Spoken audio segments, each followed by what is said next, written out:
Moon Podcast Escalation!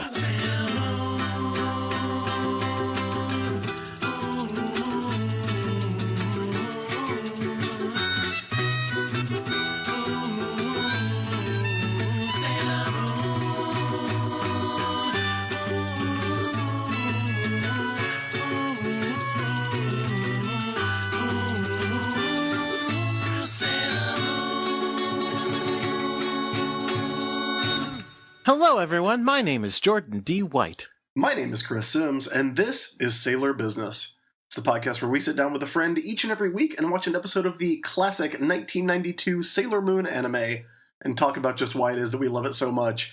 And things are intense. I hope people are ready for the explanation of how everything works that's going to make everything about Sailor Moon S make sense. And I hope you're also ready to fight the internet. Wow. Because we are watching episode 120 of Sailor Moon, an invasion from another dimension, mystery of Mugen Academy. And to help us out with that, we are welcoming back the guest that we had on last week. Emily Carter is here. Emily, how are you tonight? Hey, I'm really great, thanks. That is good to hear. Now, Emily, we talked about your history with Sailor Moon on the last episode. So if anybody missed out on that, they can head back to last week's and give that a listen. But do you have any recent Sailor Moon-related developments in your life? Not really. I received an impulse purchase a while ago, was a Sailor Venus pointer, which is just a pointing stick that has Sailor Venus on it. But it was pretty, and it's orange, and I actually used it for probably the first and only time, so... So it's like an extendable, like a metal pointer, like if you're doing a presentation? Yep. And it is Sailor Venus themed. It's Yes. a transformation one. Yes, exactly. Where do you get such a thing? Because I am very interested. This, humble brag, I actually got it when I was in Tokyo, and there's literally an entire floor, which is just all Sailor Moon merchandise, and I spent a lot of time there. I'm trying to Google this, and I'm not having any luck. Did they have... Okay, here's the thing, though. Did they have everybody, or was it just like, oh, this is Venus, I found it's it. a pointer? The store didn't have everyone, but I'm 100% sure that they do, because they slap Sailor Moon merchandise on anything. Bam. The There thing it is. It seems like if you're gonna make office supplies, it's gonna be Ami themed, right? Like, you know, like... But then you greatly underestimate the amount of Sailor Moon cashing in that Bandai is doing. Although, wait, maybe not. I'm seeing a lot of pens, but I'm not... for some reason, the only one I'm seeing as a pointer is that one. I'm looking at this description right now, by the way, and you'll be happy to know, bullet point 1, Fidelity 3-dimensional attack rod transformation stick. Bullet point 2, if you take by turning the 3-dimensional part, can be written as a ballpoint pen. Oh, okay. Okay, they're both pens and pointers. Well, bullet point 3, if you extend the stick part, it can be used as an indication of stick about 53 centimeters. So this certainly seems like, look, I got a birthday tomorrow, Jordan. So I don't know, should I add this to my wish list real quick? Sure. Here's the thing. We're looking at it on Amazon. So if you search for Sailor Venus pointer, you'll find it. The Sailor Venus pointer I found is $31, but down below, what other items do customers buy? There's the Sailor Mercury one, $12.95. Ooh, well, see, that's like very much more affordable. I would feel good about putting that on my wish list. Oh, no, because the 12, that's just a pen. It's not a pen and No. pointer for all those pointing. No.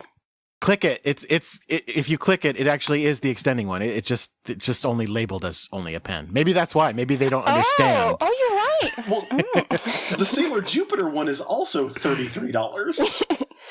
They're the collector's items. Although, you know what? I clicked on the Mercury one, and you know how they do the frequently bought together? The frequently bought together is you can get Mercury, Jupiter, and Mars, all three for $38.09. Well, you can also get two of them, Uranus and Neptune, for $51. So, you know. My goodness. Pretty amazing. I am now reading Amazon user reviews of the Sailor Mercury pointer to decide if I should put it on my wish list. I think I'm going to pass. What are they I don't- saying like- that convinced you not to get it? Well, someone says, very disappointing to my child, cheaply made, colors shipped within moments of using it. You can be honest, Amazon user, this was not for a child. That's very funny.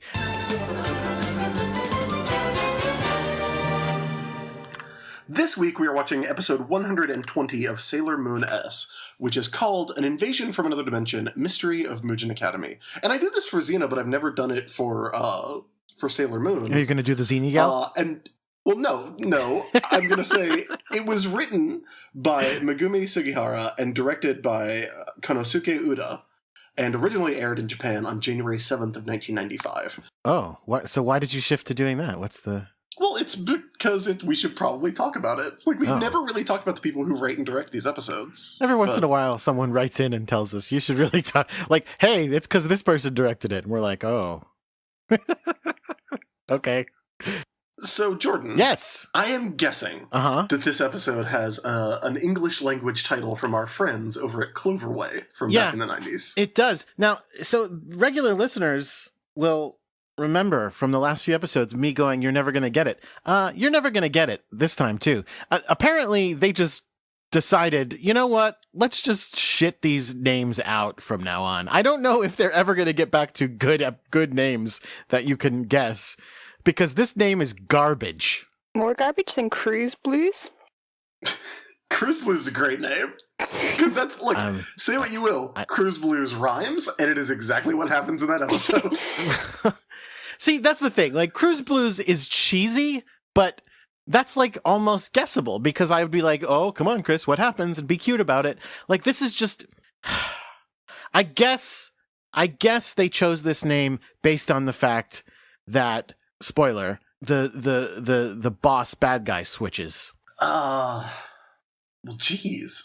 Is it like Death Buster Shake Up? No. Imagine you wanted to name it way more boring than that. Farewell, Mehmet? There's a phone call. Mehmet's calling. Actually, that's Professor Tomoe. Professor Tomoe, Jordan, what hot person are you looking at right now on your computer? The only person on my screen right now is Mamoru. Oh, because I'm looking at the Wikimoon for this episode, and he's on the screenshot. He absolutely does not have a pure heart. Well, not with a girlfriend that young. The name of the episode is, get ready for it, Next in Line.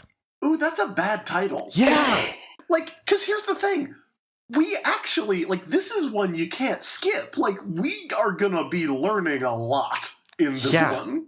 That's a terrible name. We get the secret origin of Professor Tomoe up in this, and it's bananas.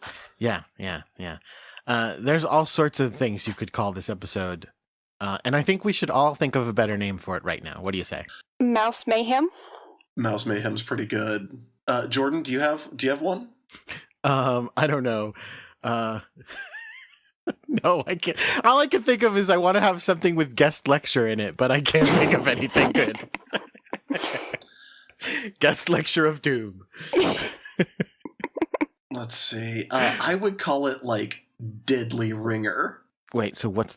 I don't get it. Because it's like Saturn rings. Like Saturn rings. Now I get it. I think that's a bit too abstract. Yeah, that's one step too far. I'm sorry. It's too abstract to be a fucking English language dub title of a Sailor Moon episode? No, it is not. How dare you? It's no Next in Line. Yeah, it's better than Next in Line. Or what if it was Invasion from Another Dimension, Mystery of Mugen Academy? Like, they could have just called it Mystery of Mugen Academy. Say what you will, it is a descriptive title. Yeah. So, we open. If you remember last week, Sailor Saturn has appeared. She has the Silence Glaive. She is being super creepy and dodging, like, triple attacks. But at the end of that episode, Hotaru teleported away from the fight. So when we pick up, it's pretty much right after that, right? Because we see... No. Like 10 minutes after, I think. Yeah, Chibiusa has run all the way to the Tomoe household. One thing that I really like right away is that they make sure to show us that she is running in a panic to find her friend, who she knows is, like, sickly and dying, but who is also now, like, the Messiah of Silence. And they make sure to show us that she still takes off her shoes. Wait, do they know that she's the Messiah of Silence? Like, not the name, but, you know, they got a pretty good guess that she's the one that they've been seeing the Apocalypse Red explosion visions about. Yeah, they know that she's going to destroy the world. When she awakens, the world is destroyed. Okay. And yeah, she I has guess that's fair. awoken. And yeah, so they show us, they take the time to show us Chibiusa kicking off her shoes when she gets to the Tomoe household, which I thought was very fun. Well, it's raining out. She would attract mud.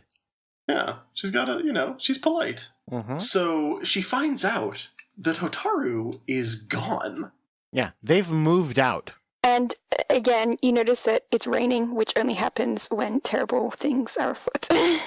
I don't understand how they could have moved out in 10 minutes if you're saying it's 10 minutes later. Like, I was assuming it must be longer than that. I think this is supposed to pick right up. I think we're supposed to think that Chibi just ran as soon as Hotaru disappeared. She just, like, sprinted straight to her house. So as long as, you know, it takes her to run to her house, I guess. Yeah. Wait. Because Setsuna shows up, and when Setsuna shows up, she says, hey, they were gone when I got here. So I assumed, like, everything teleported out of there somehow. Yeah. Well, but hold on. Arrived. How did Setsuna get there? Well, because she's taller. She has longer legs. No, I don't believe that. You're saying Saturn disappears, and then Chibi and Setsuna are both like, we are fucking running. And they both ran full out, and Setsuna just got there faster. I feel like a little bit more time has passed. Chibi's 10. She's tiny. Yeah, I know, but one of the adults would have grabbed her or something. Or adults. I mean, like, teenagers. Well, they're obviously not there. But I mean, also they can teleport. Like, she's a Sailor Scout. They can teleport. They literally have a power called Sailor Teleport. They can only teleport when they're all together, and it's a, climactic episode. Yes, and speaking of which, I do still want to know how Sailor Saturn teleported. I think we're supposed to think that Carionite, zapped her. Like, it wasn't Saturn herself. That's what I assumed, because Carionite in the last episode was like, oh, silly girl, like, you should come straight home. Yeah. I can't believe that of all the buck wild nonsense in this episode, the thing you're getting hung up on is, how did that adult get there faster than that child? No. I don't know. Maybe she called an Uber. Maybe, I feel like there's a lot of ways for adults with money and cars to get places. No, I'm not saying that's not believable. I'm saying I believe it, but I also believe it's been like a couple hours or something. Chibi is so, and especially when we get later in the episode, I don't know, my thinking is that, like, Chibi has just ran out, everyone's kind of, like, shell-shocked, like, what has happened? Why did you just try and kill a 10-year-old?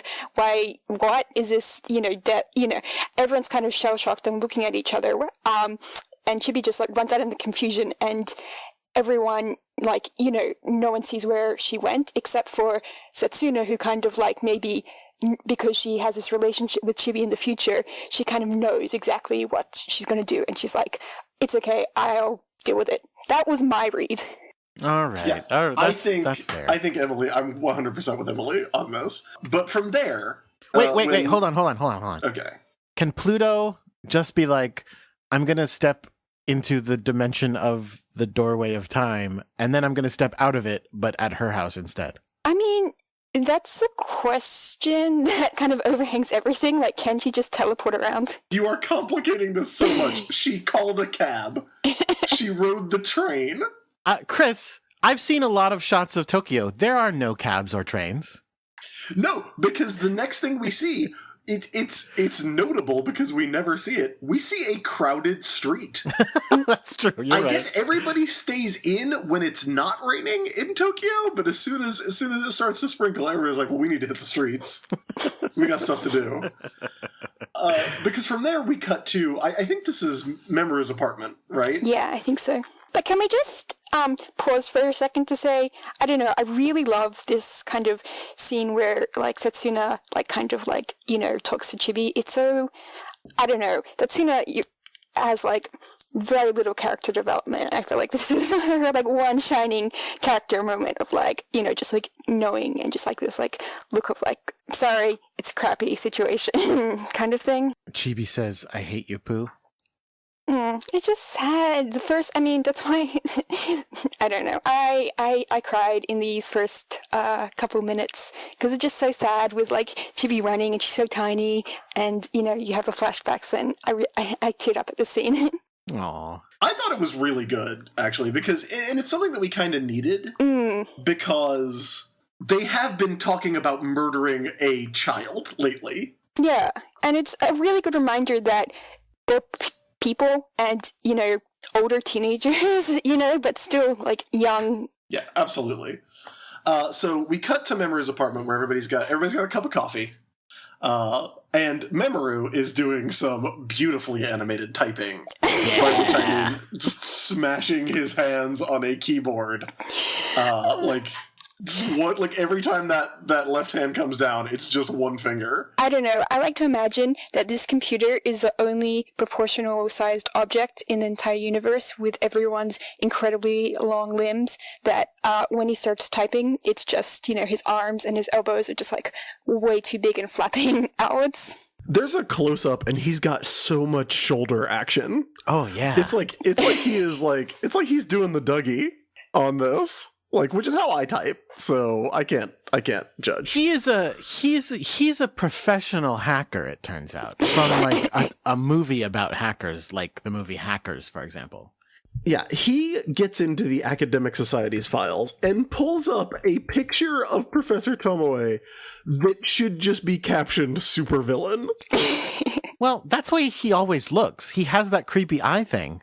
Well, it also looks like it's on like a dot matrix printer or something like that makes everything just creepier. Yes. Yeah, it's supposed to be like a dot matrix printer, but it's drawn like this weird chiaroscuro style. Like it is heavy shadows and like strong brushstrokes of this man who has like a pentagram for an eye and white hair. And okay, so we've talked about this glasses thing before. Uh-huh. Did we ever get any explanation for what it is or means, or is it a thing outside of the show? I think we get it later in this episode because it enters through his eye. That's what I thought. Sure, but like why? He's got a really obvious thing that everybody sees all the time. Yeah, he's a villain, Jordan. No, but that's when they don't know that. The Deathbusters? Like, if they were looking to be subtle, Yeah, but like, okay, look, I understand. Darth Vader is a big, scary-looking robot man, but like, he doesn't like put on a smoking jacket and then go, cool, I'm just gonna relax. And everybody go, oh, that's just a normal guy in a smoking jacket. Like, no, he's still scary. Jordan, you edit those comics. He could do that, and that would be amazing. Oh, Jesus. Tell Kieran Gillen that you have an idea that you want to see incorporated in the next comic. Like, it just is so weird. Part of me expects that somebody is supposed to write into us and say, oh no, it's this thing where you put something on your glasses. But that would make no sense. It's crazy. It doesn't make any sense. I legitimately think everybody like looks at him and is just like, oh yeah, he's a bad guy. Like, I mean, he's nice and everything, but he's a bad guy. Well, he only interacts with, like, his minion supervillains. Like, have we seen him interact with a normal person that isn't Hotaru? Oh, guys, also, I just noticed something because I was pausing this scene. Can we talk about how adorable Usagi looks, completely baffled by the computer? Oh yeah, everyone else is drawn, like, in a relatively serious style, and then like Usagi is there looking like a Looney Tune. It's great. It is so adorable. So we find out that he is Professor Tomoe of the Mugen Academy, which is bananas. It is a new school that is headquartered in a skyscraper, and it's primary school through college. Yeah. Which is nuts. Yeah, it's a school for the gifted. It's where it's obviously, we've talked about it before because we've talked about the uniforms. It's where Haruka and Michiru go, and Hotaru as well. Oh, can we just pause there for 1 second? Because this... Sorry, my biggest pet theory is that in this, it kind of implies that Michiru and Haruka are their kind of like undercover or like, are going there to are at this school because they're investigating it, which fills my personal headcanon and like fanfic thing that they're actually much older than high school students, and they just go around to random schools like being like, oh, I'm such like a prodigy because I'm like 16 and know how to drive a car, when in fact they're like 30 and they're just impersonating. So they're 21 Jump Streeting it. Well, I that's my personal favorite fanfiction kind of deviation, which is entirely it's taken from this one scene. I would love it if Haruka and Michiru just kind of casually made references to like doing their taxes or like other things that 30-year-olds would have to do. Like if they were just, like buying a house one day. So they find out all about Mugen Academy. Setsuna brings Chibiusa over to the apartment. Mamoru like almost backhands Usagi for some reason. Oh, but this is also a cute scene because Usagi is so Usagi. She's just like so emotional and she's just gonna like smother, Chibi. And this is one scene where I think we actually see that Mamoru is like a decent guy because he's like, he sees what's gonna happen. He's like, no, I know Chibi, or I know people, and this isn't the right approach to this situation. And I don't know. It's like one of the good, moments that we see that he's like actually like empathetic person. It's very weird because I would not have picked Mamoru Chiba as the guy who knows how to read a room. I mean, This season he's getting a lot better. Like earlier maybe, but this season, and it's more in line with his like manga kind of personality, I guess. Hold on. Now, I think we buried the lead here. Because, Chris, Professor Tomoe, is he just a normal professor at Mugen Academy? Well, he's the lead genetic engineering professor, and he owns it. What? He founded the school 3 years ago. Owns the school? Yeah. It's a private school. He owns it. No, listen, I'm not shocked that someone owns a school. It's just this is a surprising development. To everyone, yes. Yes. So here is my question. We have found out, are we going to find this out? You two, I think, would know better than I would, because we're in uncharted territory for me. Are the Deathbusters students? Because Mehmet seems very young. Well, remember, they were in a class one time. Yeah, but they were sitting at school desks. And getting lectured, yeah. So are they like teaching assistants? Are they are they students at the college part of Mugen Academy? That would be my guess. Yeah, so kind of like there's like a little tiny like scene in like I think it's like 2 episodes from now where it's kind of implied that they were students who got corrupted into these like evildoers. Like, Mehmet was a student at the academy who kind of got like recruited to becoming the Mehmet we like know. It's so weird that there's like a work-study program for evil. Yeah. At this school. He basically started a school, like just out of the kindness of his heart. Setsuna offers up a little bit more information. And we cut the part where, because we get to see Mamoru being like, thank you for bringing her. I've got some questions. But they cut out the part where he goes, but first, where are my manners? Welcome to my home. Would you like a drink? And she's like, what have you got? And he's like, I've got a bottle of Coke. She goes, I'd love a Coke. It's been ages. I'm from the future. We don't have Coke anymore, I guess. They pour her Coke, and then she gets a nice, cold, refreshing Coke. Yeah, they cut that out, but they do leave in the weirdly animated glass of Coca-Cola. Yes. Yep. With the like super weird ice cube falling down in it. The last all of our heroes saw of her, she tried to murder a 10-year-old, so there's going to be some, like, hostilities. You just kind of, like, like, hey, how's the weather, Will you murder us if we don't give you a Coke? So Setsuna says my favorite thing in this episode, which is, he is likely connected to the Deathbusters. You are terrible detectives. All of you are bad. All of you are bad detectives. Yeah, they're no Batmans. There are no Batmans. Not even Haruka. If she can't figure this one out. Chibiusa is really upset because she thinks that X-Force is going to kill Hotaru, and Big Usagi is like, hey, she's a Sailor Guardian, just like us. Like, isn't there anything we can do other than murdering this child? And Setsuna's like, oh, God, this is why we didn't want to tell you. You never want to murder children with us. Yeah. Like, what is your deal? I read it as more of a this sucks kind of thing, but because Mature would just be like whatever and just like, but I read this as like, this is why we didn't want to tell you because I'm sad about you guys and also possibly maybe murdering someone, whereas like Mature would be just like whatever. We also missed out Chibi that has this animation and she looks like the most pathetic, sad, tiny child. She's like her crying eyes are like the entire screen and it's just, I don't know. She is bedraggled. Yeah, because she got soaked and so they let her hair down too. And of course, Setsuna is perfect because she had an umbrella and is, didn't share it with Chibi or something. So from there we cut to... Wait. Yes? Because I want to talk more about this fact that she's Sailor Saturn thing. Because, this is another one that I'm a little confused by. That, I mean, it goes along with the whole thing that you've always said, Chris, about, there are 9 planets, like we should be on the lookout for scouts.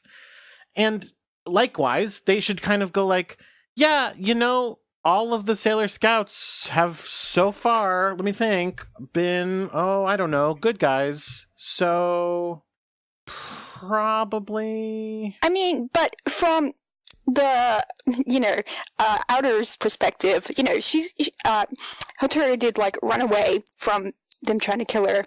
So she's like, oh, she's running away. Clear sign of, I mean, there isn't there some sort of like whatever system, whatever order to the universe, whether it be, I guess, the Silver Crystal. Now that I think about it, that sent them all off into the ether to be reborn.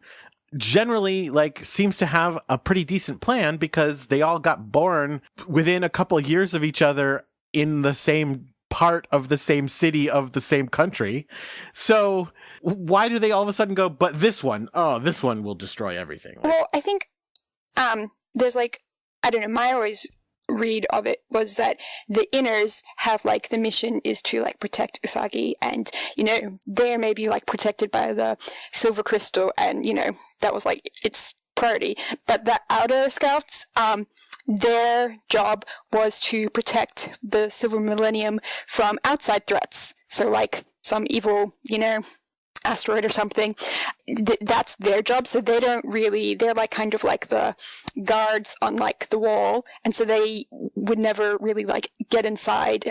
And so they were like, tough, because they have to like deal with like, real problems. They don't have any of these like, Silver Millennium fun because the inners kind of just hang out with Usagi. Outers are more powerful because we've kind of seen this season that like, Uranus and Neptune can like hurt the, or early in the seasons, they could, hurt the Daimons when the inners couldn't really. And so that was kind of like, they are these more powerful things because they have to like deal with more destructive things where from their perspective, they're like, we have to deal with the real issues like the end of the world. I was going to say, the other thing is I just remembered that a couple episodes ago, they said it was their fault. And so I guess if you take them at their word on that, then what was meant to happen was the Deathbusters and such were not supposed to get through. And Professor Tomoe should have just been a normal scientist with a normal daughter who would have been like, become a Sailor Scout and been like, yeah, I'm a Sailor Scout. Groovy. But because they let the Deathbusters through, now they have to kill her. So wait, I'm just now putting this together. Was there no Sailor Saturn in the Silver Millennium? So it's never in the anime, like, but in the manga, Sailor Saturn is like the sailor of kind of like rebirth, and she kind of only pops up when there's time for change kind of thing. And so she isn't for most of the time, she doesn't kind of exist, but when, there's like a change going to happen, then she appears. So it's kind of like she's never seen in any of the flashbacks that we see to the Silver Millennium and stuff like that. But she's occasionally like drawn like with the others, but only when there's like times of like change, like when it was going to be destroyed. Yeah, I don't think she was there for like day to day. I feel like if she's there as a harbinger of change, she probably should have been there when Queen Beryl killed everybody and all of the souls of the Sailor Scouts were sent to Earth to be reborn. Yeah, well, see, the real answer to all of this is, you know, making it up as they go along. Especially the manga, it's much more metaphorical. I don't think anyone has accused the manga of being overly, you know, paying attention to details, which is great about it. It's very vague. It's very feeling based. Not so much, oh, wait, this completely redos everything that I've done for the past 2 issues. Oh, well, we'll just do it anyway. All right, so from there, we move to the laboratory, where Mehmet actually calls Professor Tomoe for a change and says that she has identified their next target. He is an astrophysicist named Sergei Asimov, because apparently Neil deGrasse Sagan was taken. I really, really, really want to know how Mehmet is getting her, like, hot guy information. Like, who is, like, you know, on the TV going, oh, we've got the hottest new person. He's an astrophysicist. Tomoe tells her, he's like, yeah, we're not gonna do this guy. And she goes, but he has such austere good looks. That's pretty funny. I mean, I guess she could have just seen him apparently on a flyer, because he's about to give a speech at their college. Or she was just like, I need someone. Oh, here's someone. This is also our first real glimpse, I think, at, is this Telu? Yes. Standing behind Professor Tomoe there? Yeah. So I guess that's who's next in line. No. And as Tomoe hangs up on Mehmet, we find out that Mehmet has bugged Professor Tomoe. Okay, there's no way Mehmet did it. I can 100% believe that Ijo has bugged the entire office. Mehmet is not bothered to do that. I don't know. I mean, don't forget, Mehmet cut the brake pedal out of a car and replaced it with snails. Yeah, but Mehmet's not, like, subtle. Like, even among Sailor Moon villains, Mehmet has a lack of guile and subtlety that should be admired. Like, she makes Katsy look like Machiavelli. No, Jewel is like the extreme stereotypical, I have to work 7 times harder than a man to get to the top, so she just, does all the hours. But Mehmet is I'm just going to sleep my way to the top, I'm so cute and innocent. She is stealing everyone else's work. There's no way. Yeah, that's fair. Yeah, so Tomoe tells Telu, he's like, yeah, Mehmet's working hard, but she does not get results. I haven't been able to feed my child anyone's hearts. And says that Telu's going to be the next chief executive, and Mehmet responds by throwing her giant mid-90s computer off her desk and getting real salty about it. Yeah, she's about to lose her gig, man. And she killed someone for this gig. That is true.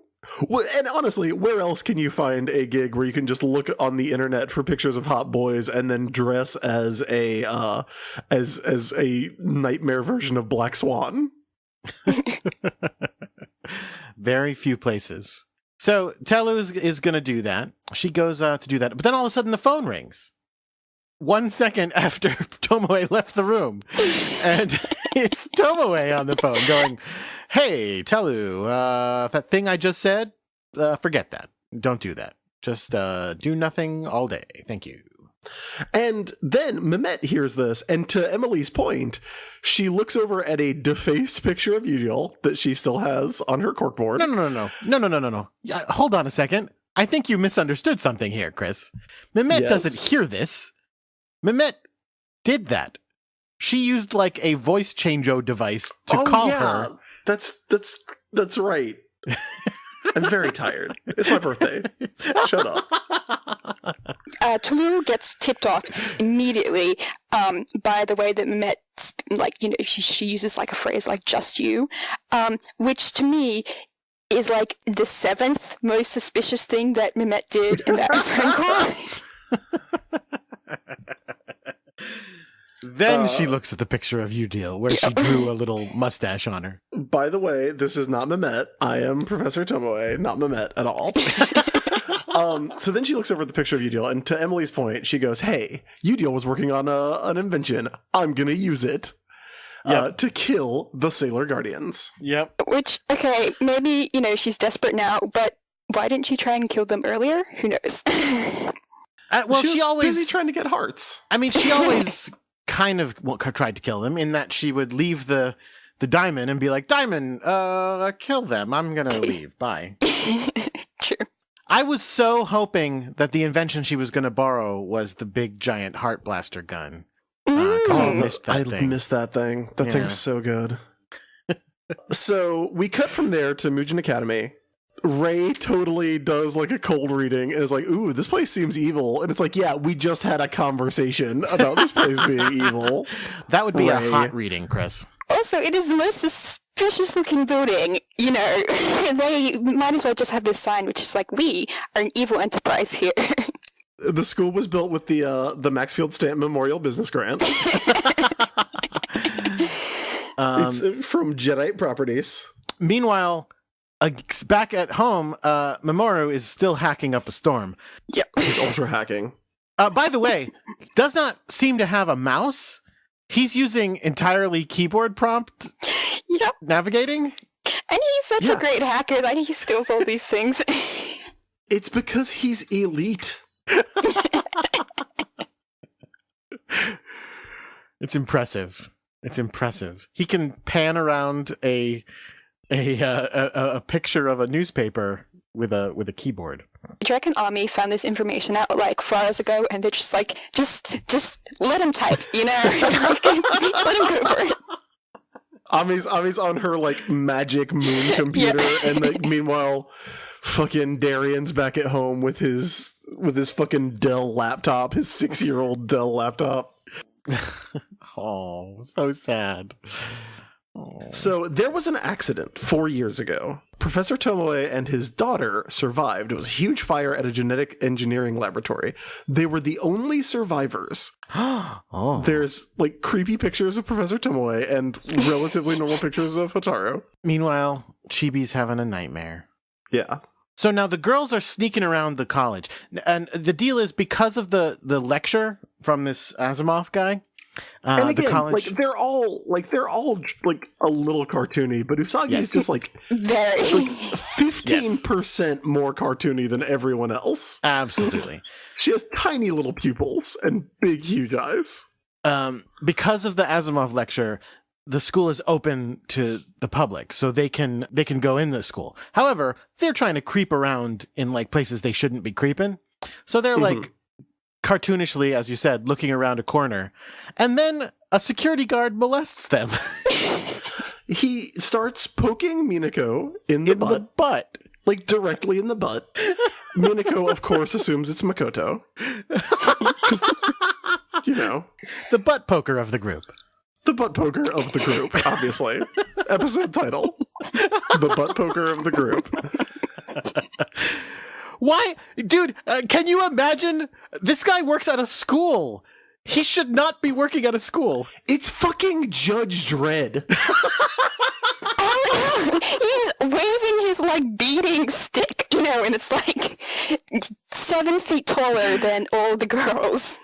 Yeah, he's huge, scowling. He's got a truncheon. It is as though Judge Dredd showed up to guest star in this episode of Sailor Moon. And touched a teenager's butt! Well, yes. Like, if he murdered them, you'd be like, yeah, that's in keeping with Judge Dredd. He, like, walks up behind a teenage girl and just touches her butt. I also like how he tells them to go to the auditorium, and they leave, and he's like, wait, you forgot something. And he points, and it's Usagi. Well, because everyone else flees in terror to the other side of the room, except for Makoto, who's like standing up, and he's like on the floor. It's pretty funny. It's pretty funny. Yeah.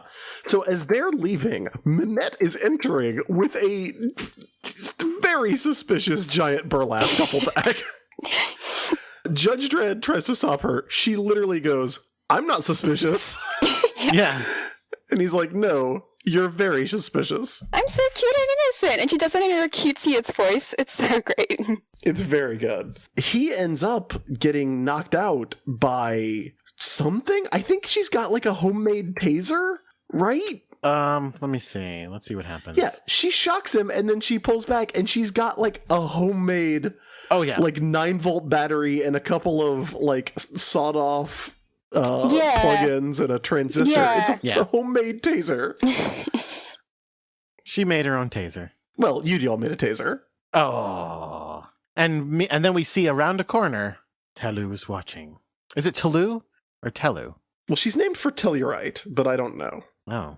And with that, we get to our act break. Oh.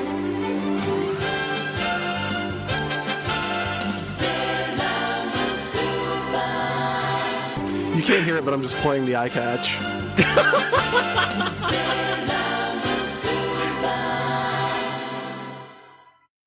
No, we're out. We're out of the question segment. I'm sorry, I played the song. No, we want to answer it.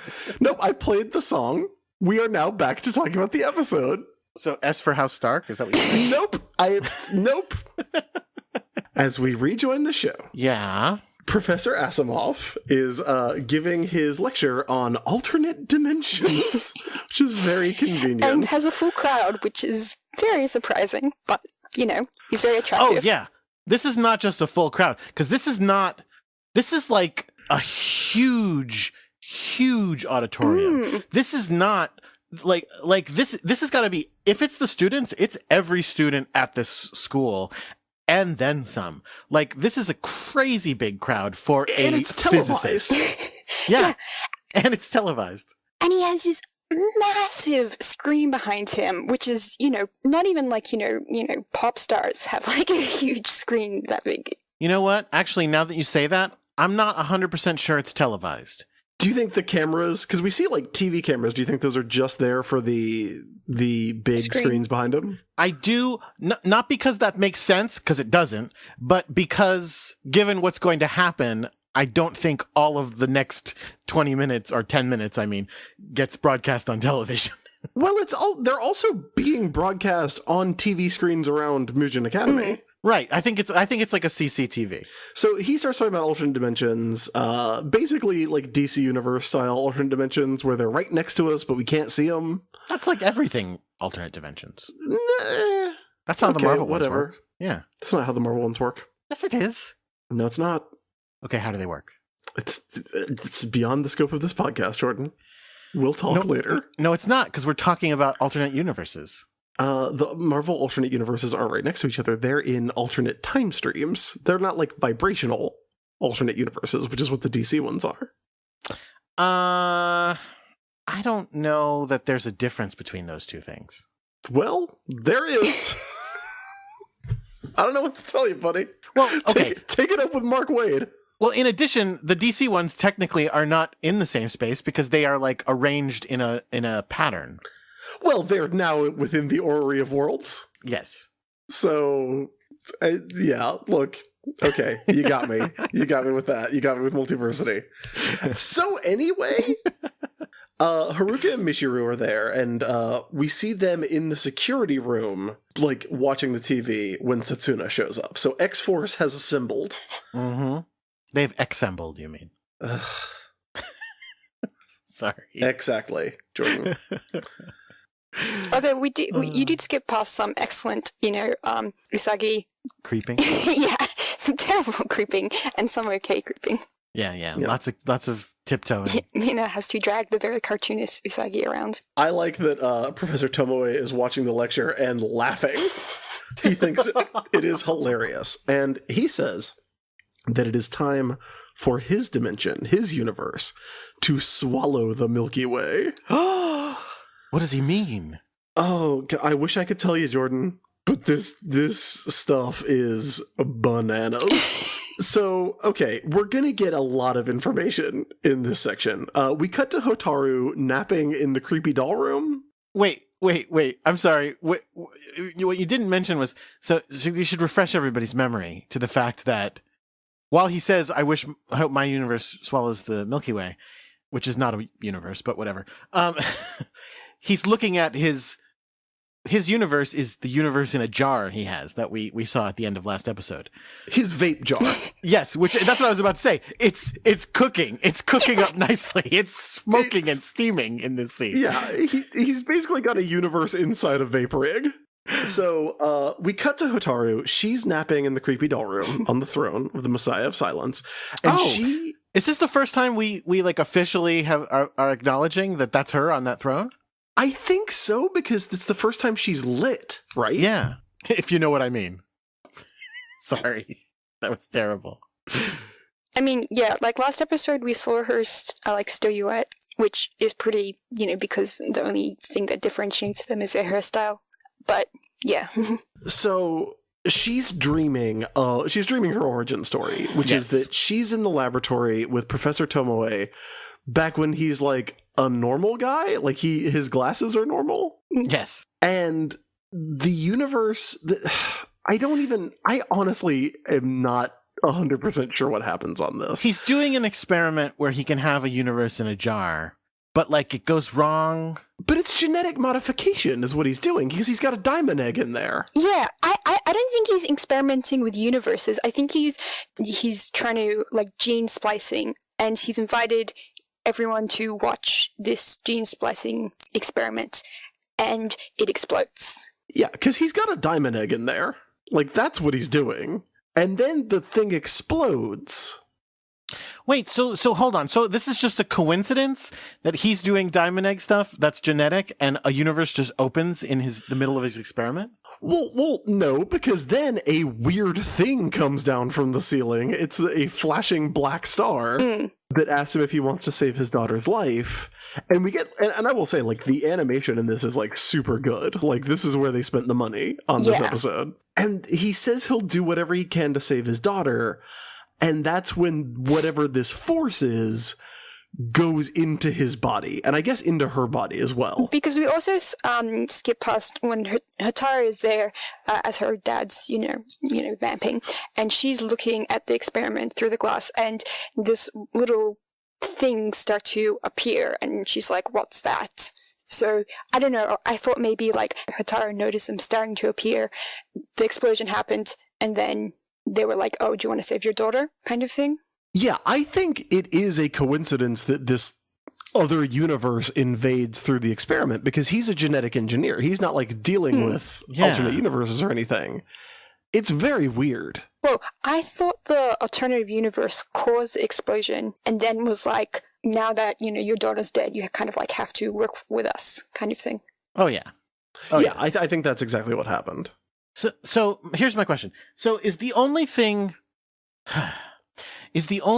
from the other universe this evil force that's inside him and his daughter, or are the witches also from another universe / powered by another universe? Like the Witches 5? Yeah.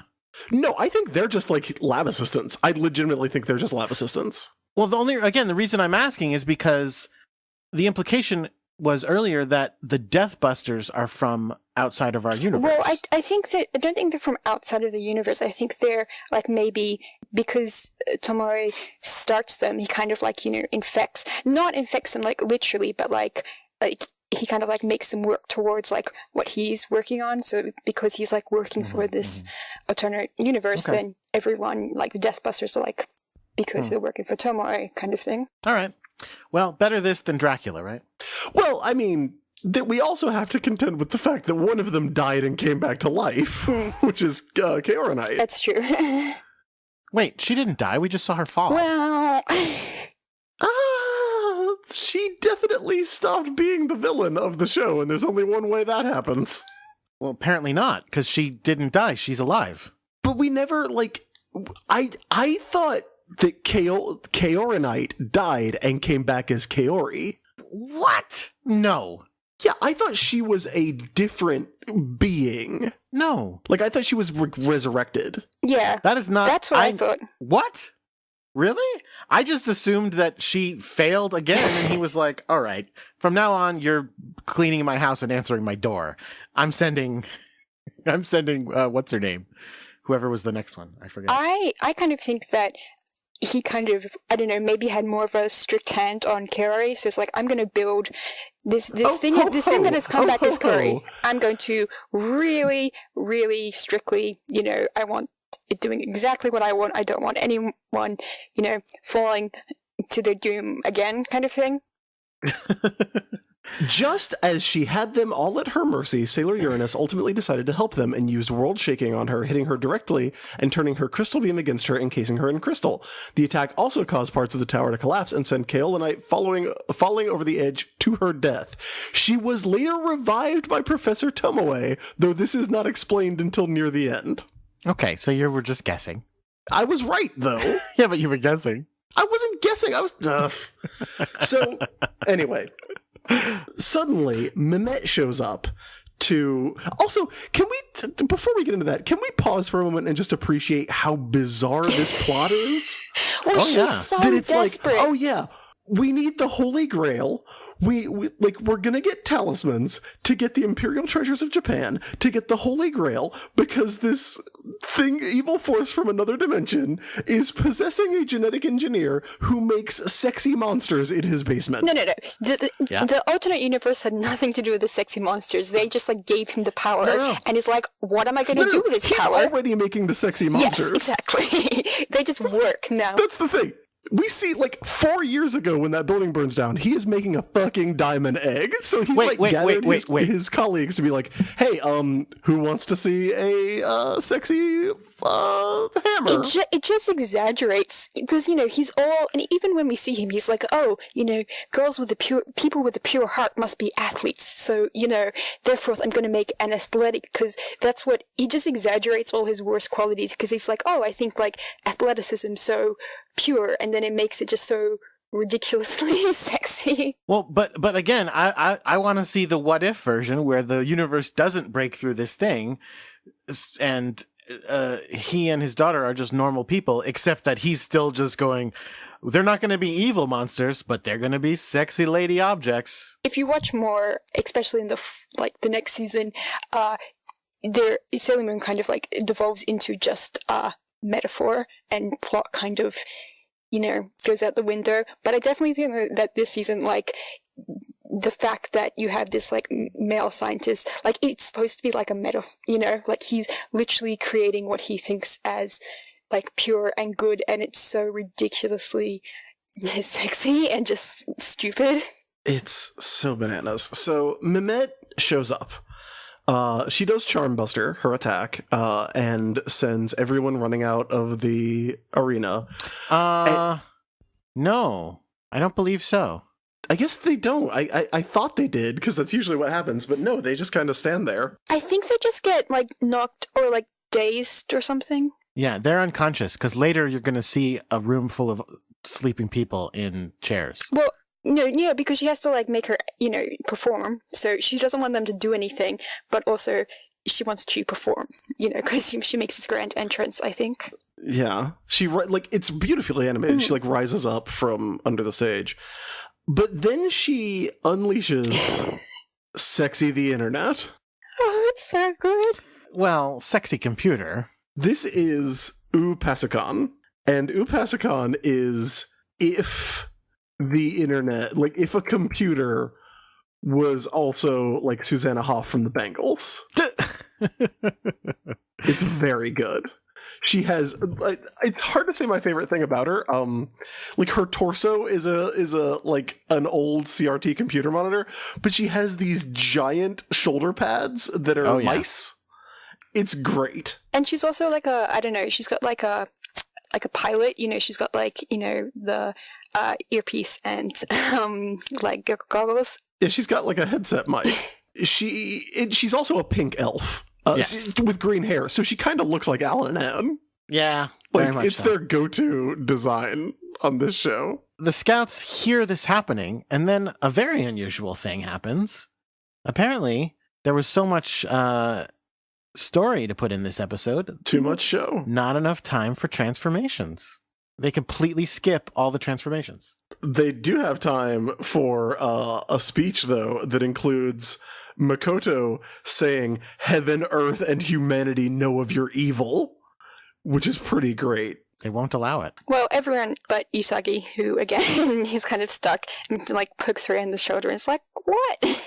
Yeah, they decide they want to overshadow her. It's pretty funny. And I think even for the fight, too, right? They start fighting, Oh, yeah, too, and Usagi right? holds back. I mean, obviously, she clearly only has one move that she can only do for, like, 2 minutes at a time. But still. Yeah. I want to talk about this fight scene, because first of all, Okay. we talked about how they don't have time for the transformation sequences. They also don't have time for the attack animations, because we get those in a really interesting way.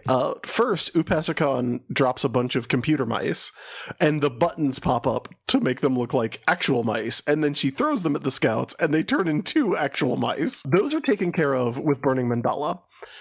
Then, maybe the best thing that's ever happened happens. Let's hear it.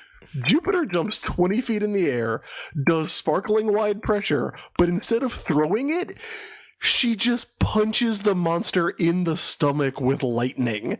It's fucking awesome. It's pretty great. Although, the one thing about that doesn't make sense to me, well, and it's fine.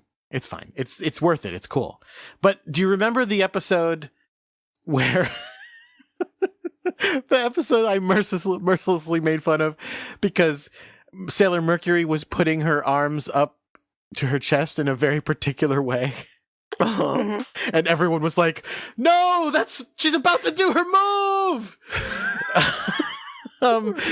Which strongly Yes, it was very implied, good. yeah, which strongly implied to me that the exact motions that they do were essential to doing the move. And this goes, no, it's not. Well, it could just be that Makoto's better than everyone else at doing her move. Okay, maybe. No, So- she's still doing the motion. She's just not, like, after you've done the motion, then she's punching. Like, it's not, Yeah? yeah, no, she's still doing, she's still, like, bringing it across her chest and, like generating the electricity to, like, punch at them. To me, it looked Okay. like or similar enough. So then Mercury is using her computer to be like, I'm tracking them. And the mice jump out. Sailor Venus uses her Love Me chain to zap the mice. Upasakon also throws 5-inch floppy disks at them like shuriken, Yes. which is great. And then so far, for those keeping track, the 4 inner senshi who are not Sailor Moon have done something useful. And then the monster, or no, not the monster even, Mehmet shoots her Charm Buster again at Sailor Moon, and who is it? Venus and Mercury push her out of the way and sacrifice themselves to save Sailor Moon, and they get walloped by the stars. Yes. And Rin and Makoto are losing. They get taken out with more diskettes. That's when Mehmet unveils her new device, Mm-hmm. which I guess she tells Upasakon to take out Sailor Moon, and instead in comes Tuxedo Mask, not throwing a rose, but carrying a child who is doing pink sugar heart attack. Mm-hmm. Is this the first time it's worked, like, only for 2 seconds, but as intended? Yes, I don't think it's the first time it worked. No, I think it's done. It's been successful No, before. it worked, just like, it took a bit, or, Sure. Yeah, the beam doesn't like flop over this time. It just goes straight. So we get Crisis makeup, Super Sailor Moon appears, smacks Sailor Upasakon with Rainbow Moon Heartache. Kills her. Lovely. Dusted. No, not dusted anymore. Hearted. You're dusted, Negatrash. So that's it. The end of the episode. Mehmet runs away, as always, right? Oh no, because What? Mehmet has her final weapon, which is the most bootlegged, like incomplete, literally duct taped together nonsense. It's the witch's electric warp, and what it does, it's a Phantom Zone projector, basically. No. Well, it absorbs her and then broadcasts her into the televisions? Yeah, it digitizes her. Yeah, it makes her... A computer person. A program. Yeah. Digimamet. Yes, this is Digimamet. Exactly. So she's been digitized. She's now living inside of this device, but she's projecting her face and consciousness onto the giant screens to be scary and threatening. There's only one problem. Yes. Telu shows up and says it's not right to steal someone else's work, and points out the flaw in the digitizer, which is that she can unplug the she unplugs the TV? No. She's unplugging the digitizer. Yeah, she's sealing her inside a bunch of TVs forever. No, I think she's stealing her inside the device. Well, that's what I got. I mean, the digitizer doesn't have a plug, but that we see, but they could have just, not drawn that in. If the power is cut off while you're inside the monitor, you'll be sealed inside forever. So I think that she's trapping her in the TVs. Yeah. Okay, maybe you're right. Or the computer that's Does this happen in the manga? This is nuts. No, of course not. Yeah, the manga, they're very villain of the week kind of thing, and it's different. In the manga, they probably burn her alive, like they tend to do to villains.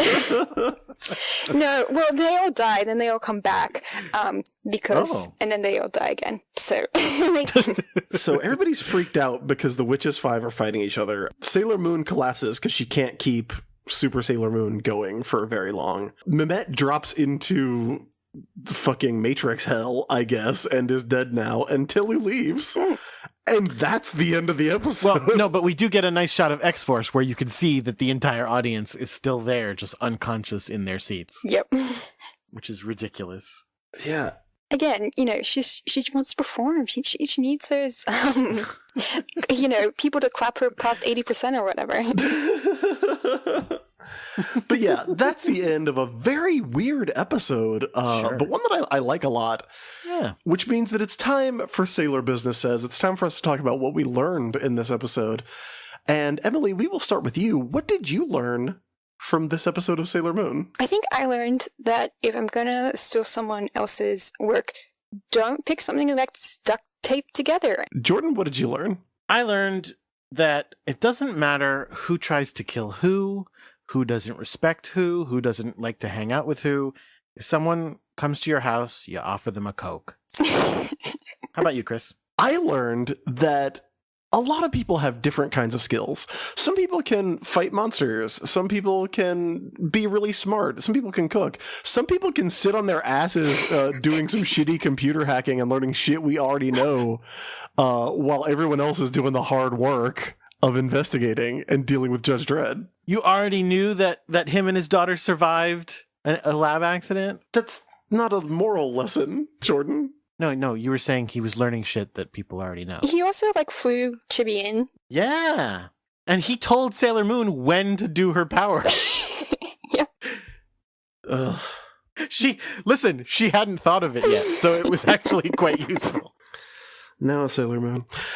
So that's it for episode 120. Again, I really like this episode. It has legitimately some beautiful animation, both in the goofiness of Usagi being contrasted, but also the flashbacks to the origin story are really beautifully animated. Mehmet's arrival and attack is really good. The way that Jupiter is a physical force in this episode instead of just kind of shooting lightning using stock footage, it's really, really solid, I think, even though it's complete nonsense. Yeah, it's one of the best fight scenes for a long time. It's very good stuff. It's a pretty Usagi light episode, but it's still really pretty good. For a very exposition heavy episode, it's pretty well done because, it would be so easy to just, be boring and just be like, oh, and I don't know, it manages to give you that exposition and break it up with some more interesting bits and have the really great Mehmet devolution into this crazy person who's going to project herself onto the screen. I'll miss her. She was pretty awesome. Oh, I'll miss Mehmet too. But yeah, Emily, this is an exposition heavy episode, but it doesn't feel like it at all. And I think part of that is because so much of the exposition is weird. True. you reach a point and you're just like, okay, whatever, alternate universe invading coolies, they're bad. Now, this was the episode you true. wanted to be on, right? I think Emily got assigned these. Oh, you got to sign these. Oh, I'm sorry. Yeah, I did not want to be on these. So do we have any last words for Mehmet? Do we have any favorite Mehmet moments that we want to share since we're seeing her at the crossroads? I love that episode with her and Venus, and it's kind of like, you could totally see that in another life, she and Venus would be best friends. So I'm going to just sad for that. Yeah, I mean, she's terrific. I'll miss her a lot. I liked Udil, and I was like, oh, I'll miss her, but Mehmet made me not miss Udil at all. I know. Yeah. I love the villains this season. They're so... I mean, Karen and I was... but besides her. Well, I think if there's one thing that's clear on Sailor Business is that we like villains with personalities. The most we liked Alan and Anne was when they were being fucking goofball shitty teenagers. Mm-hmm. Yeah. And I think that's the reason that we liked the Spectre sisters so much, was because they're all personality. So, Hell yeah. And so were the Kings of Heaven, had a lot of personality too. Oh yeah, a little too much, I think. Fun stuff here. Emily, before we let you go, is there anywhere that you would like to tell people to find you online? Not for today, thanks. Okay, then in that case, it's time to wrap up. Jordan, where can everybody find us? They can find our Twitter